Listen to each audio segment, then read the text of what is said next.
Hi guys, welcome to Just Right. I'm Paul Manicone. Thank you for joining me. In the last video, we talked about the debate and how easy it was for Joe Biden to lie. If you haven't seen that video yet, I'll put a link up. Please click on it. I think you'll find it interesting. Today, I want to talk about how his administration lies. It's one thing to not tell the truth, and if you're a politician, you lie for a living, and you do it on both sides, Republicans and Democrats. But it's the way this administration lies that makes this issue so disturbing. They have the ability to look directly at the American people and not only lie, but to tell us the exact opposite of what is true. Now, I know Joe is out of the race, but we can't talk about Democrats lying and not mention Joe because he was one of the best. We all know that inflation was just 1.4% when Trump left. Watch Joe lie and claim that it was 9% when he took office. We have dramatically reduced inflation from 9% down to close to 3%. We're in a situation where we're better situated than we were when we took office. It was 9% when I came to office, 9%. But look, people have a right to be concerned. I think inflation has gone slightly up. It was at 9% when I came in, and it's now down around 3%. And because our media is so corrupt, he's not challenged when he lies like this. Any one of those so-called reporters could have stopped him and said, "No, Mr. President, inflation wasn't at 9% when you took office." But instead they allow it. And these figures are on government websites, including whitehouse.gov and the BLS. He knows that we know this is not true. And yet he goes out there with a straight face and tells you, no, inflation was at 9%. And he takes no responsibility for the inflation that he and Kamala caused. Do you take any blame for inflation, Mr. President? Am I taking blame for inflation? No. Correct. Why not? Because it was already there when I got here, man. Remember what the economy was like when I got here? Jobs were hemorrhaging. Inflation was rising.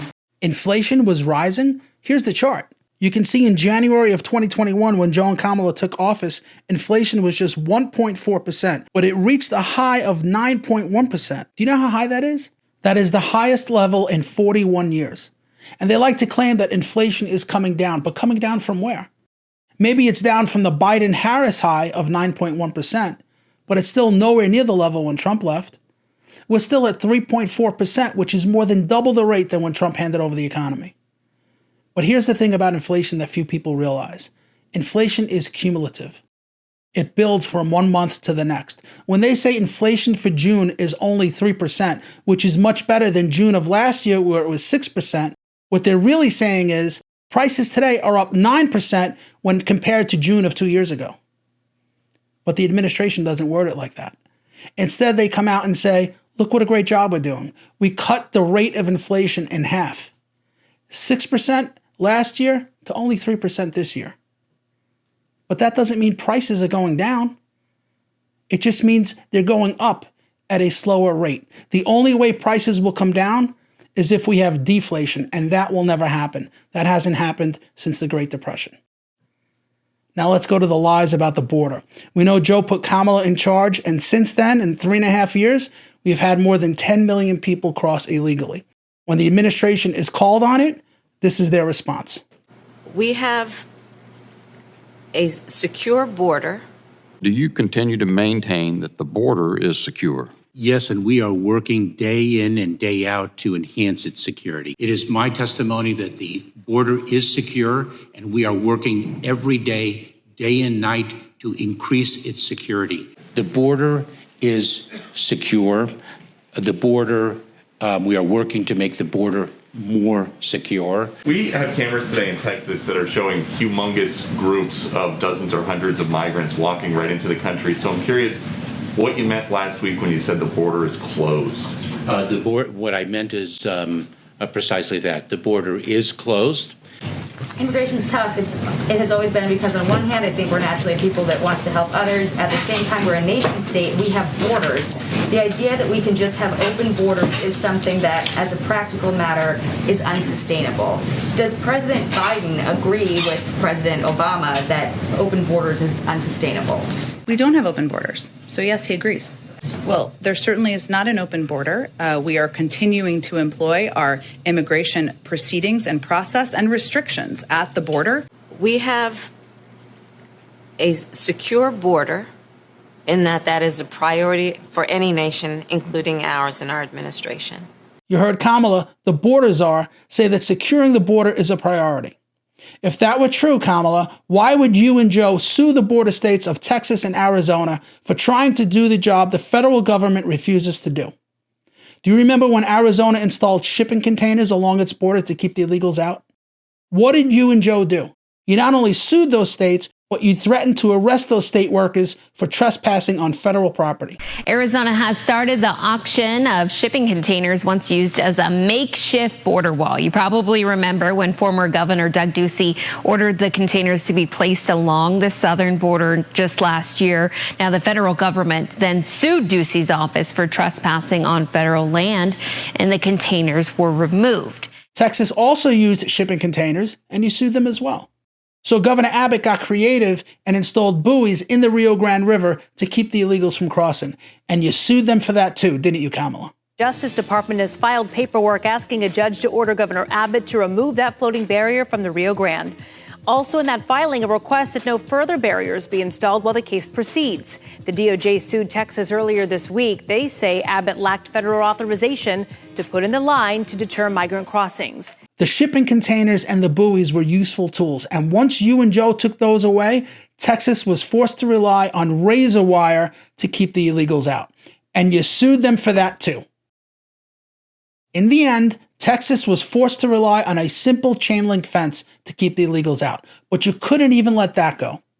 When you watch this clip, keep in mind the National Guard worked for the state of Texas, the Border Patrol worked for Joe and Kamala.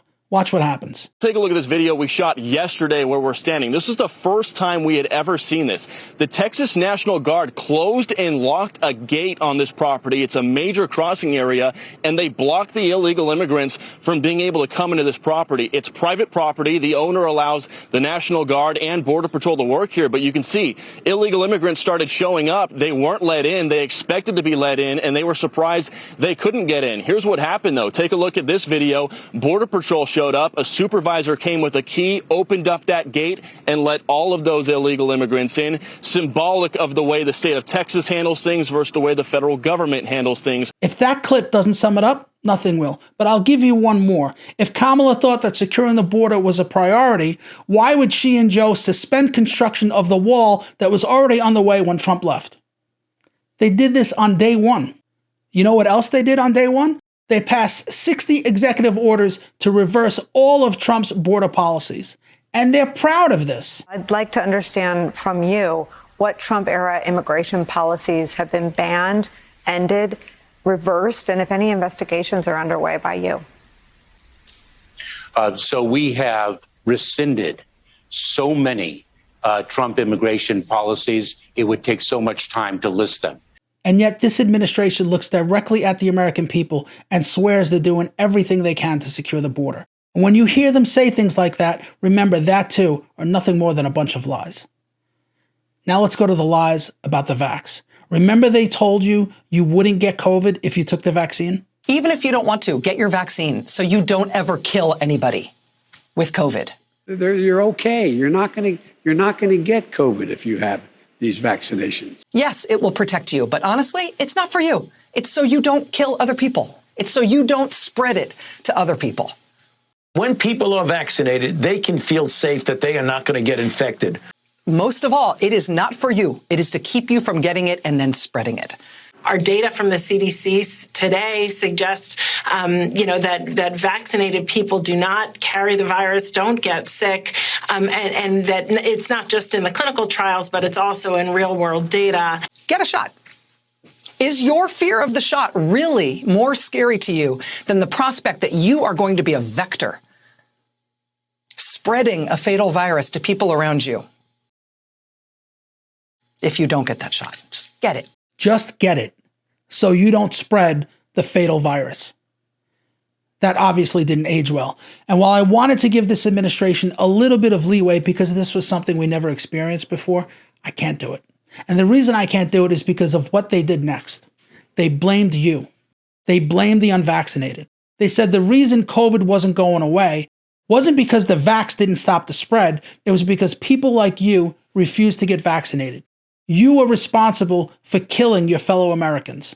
Many of us are frustrated with the nearly 80 million Americans who are still not vaccinated. You are the problem. It is the unvaccinated who are the problem, period, end of story. Because frankly, we know that we can't trust the unvaccinated. This continues to be a pandemic of the unvaccinated. It's the unvaccinated who are the threat. The people who are not getting vaccines, who are believing the lies on the internet instead of science, it's time to start shaming them. What else? Or leave them behind.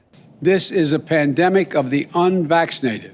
This is becoming a pandemic of the unvaccinated. Basically punishing the vaccinated for the sins of the unvaccinated. The fact is, this has been a pandemic of the unvaccinated. Unvaccinated. It is, as we've said, a pandemic and an outbreak of the unvaccinated. We've been patient, but our patience is wearing thin. Your patience is wearing thin? Are you kidding me? Threatening your fellow Americans like this? And the reason I specify Americans is because while you and Kamala forced every one of us to get the shot, there was one specific group of people who were exempt. You're trying to require anybody with a job or anybody who goes to school to get the COVID-19 vaccine, but you are not requiring that of migrants that continue walking across the southern border into the country. Well, look, our objective is to get as many people vaccinated across the country as humanly possible. And so the president's announcement yesterday was an effort to empower businesses, to give businesses the tools to protect their workforces. That's exactly what we did. But certainly we want everybody to get vaccinated, and more people are vaccinated, whether they are migrants or whether they are workers, protects more people in the United States. But it's a requirement for people at a business with more than 100 people. It is not a requirement for migrants at the southern border. Why? That's correct. Go ahead. That's correct. And then she calls on the next so-called reporter. You see how smug she was? She didn't even answer his question. I never thought I'd see the day where our government turned its power inward to attack our own citizens. Do you realize what she said? You were forced to get this shot if you were an American. But if you were here illegally, you didn't have to take it. Let that sink in. You couldn't go grab dinner or go to a movie without your vaccine card. But the illegals coming across our border from all over the world, including China, were completely exempt from any mandate. We couldn't go outside. They can go anywhere. And it wasn't just that we lost the ability to leave our homes. We lost our jobs. This administration forced Americans, again, only Americans, to take a shot that didn't work, and those who were brave enough to refuse it lost their jobs. Do you have any idea how that weakened us as a nation? Did you forget what you did to the military? Those who volunteer for service for almost no money, who refused to take the shot, were fired. Thousands of them. And even though that mandate was dropped 2 years later, those who refused to take it still face discipline. And what about the first responders? The cops, the firemen, EMS, the doctors and nurses that Joe and Kamala praised so highly before the election. Here's Joe 1 month before Election Day. The people who have lost their jobs are those people who have been on the front lines, those people who have been saving our lives, those people who have been out there dying, people who've been putting themselves in the way to make sure that we could all try to make it. And this is what he said right after he took office. As many as 1 in 3 emergency responders in some cities like Chicago, Los Angeles, right here in Baltimore, are refusing to comply with city vaccine mandates. I'm wondering where you stand on that. Should police officers, emergency responders be mandated to get vaccines? And if not, should they be stay at home or let go? Yes and yes. 2 things that concern me. One are those who just try to make this a political issue. Freedom. I have the freedom to kill you with my COVID. No, I mean, come on, freedom. Losing first responders because of what happened to the Trump economy during COVID seemed to really upset you, Joe. Yet you had no problem firing first responders for not taking the shot. And you didn't just kick those people to the curb, you're mocking freedom. Imagine that, an American president mocking freedom, and you claim that Trump is a threat to democracy. Yet it's you and your party who's trying to remove him from the ballot. And when that didn't work, you and Kamala had him arrested. You've already put part of his administration in jail. Peter Navarro, Steve Bannon, they all served 4-month sentences. And now that Trump survived the failed assassination attempt, your party switches candidates, completely sidestepping the normal democratic process. And you claim Trump is a threat to democracy. Not only does this administration lie so easily, but whatever illegal tactic they're performing, they accuse you of doing. They don't just deny their crimes, they accuse you of committing them. Which brings me to my next point. Here is Eric Holder, the former Attorney General under Barack Obama, warning what would happen if Trump is reelected. If the president told a compliant attorney general, I don't like what this congressman said about me or did about me, open an investigation on that person. That attorney general could tell a compliant United States attorney to do just that. And then to just look through that person's life and look for anything that you possibly can find. Who's to say what you find in any person's life that might run afoul of the law? Did you hear what he said? Just look through a person's life and look for anything you can possibly find. You mean like a bookkeeping entry from 7 years ago? Is that what you mean, Eric? Do you see how corrupt this administration is? Do you see how easily they lie? They don't just lie. They tell you the exact opposite of what is true. If you ever want to know what the Democrats are doing or thinking, just listen to what they accuse others of doing. The final clip I want to play you is James Comey. But before I do that, I want to show you a clip of Tucker Carlson. He describes this administration so perfectly. The basic requirement of seeking the truth is admitting when you don't find it, right? That's how you know an honest person, when he admits he was wrong. And if you're dealing with people who never admit they're wrong, you're dealing with liars. So there have always been liars, and there always will be. But what we're seeing now is very, very different. Because the kinds of lies, there are two things that make it different. The kinds of lies that we're hearing are not conventional lies at all. They're the inversion of the truth. They're the exact opposite. They're the mirror image of what is true. And anyone who has kids knows exactly what I'm talking about. All kids lie. This is how you know it's inherent to the human condition. All kids lie.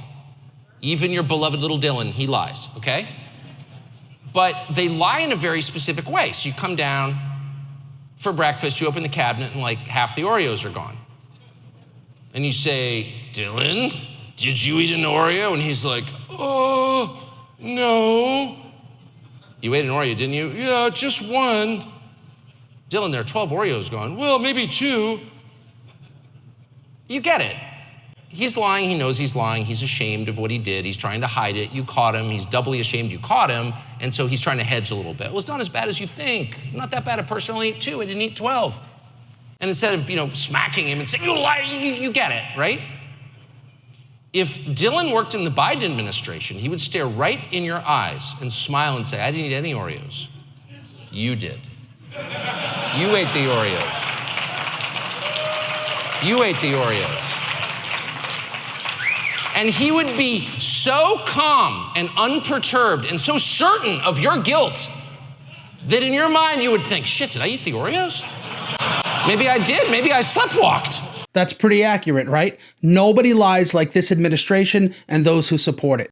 Now here's James Comey warning us what would happen if Trump is elected again. What do you think if there is another Trump term, what does that mean for the Department of Justice, for the rule of law in this country? Dire threat to the Department of Justice's autonomy and independence and to the rule of law generally. And that's why I keep saying to people, I don't know what your concerns are from left or right about Joe Biden, but a vote for anybody but him is a vote for a threat to the rule of law. That's how serious it is. It'll put people in position who are willing to use the power, the investigative and prosecutive power, to go after the president's enemies, to go after people they don't like. Trump will put people in position who will use the power of investigators and prosecutors to go after the president's enemies. You mean like Fani Willis? You mean like Alvin Bragg or Letitia James? James Comey just accused you of eating the Oreos. It is unbelievable to me how easily this administration lies. And because we have a corrupt media, they get away with it. And Kamala is just as bad as Joe. All the Democrats lie. If they have a D next to their name, they lie. It's what they do for a living. And they don't just lie, but again, they tell you the exact opposite of what is true. That's all I got for you on this one. I appreciate you watching. Do me a favor, if you like this video, please hit the subscribe button, give me a thumbs up, and share it. Please also comment. I read and answer all of the comments. Thank you again for watching. I hope to see you on the next one. The president has done more to secure the border and to deal with this issue of immigration than anybody else. He really has.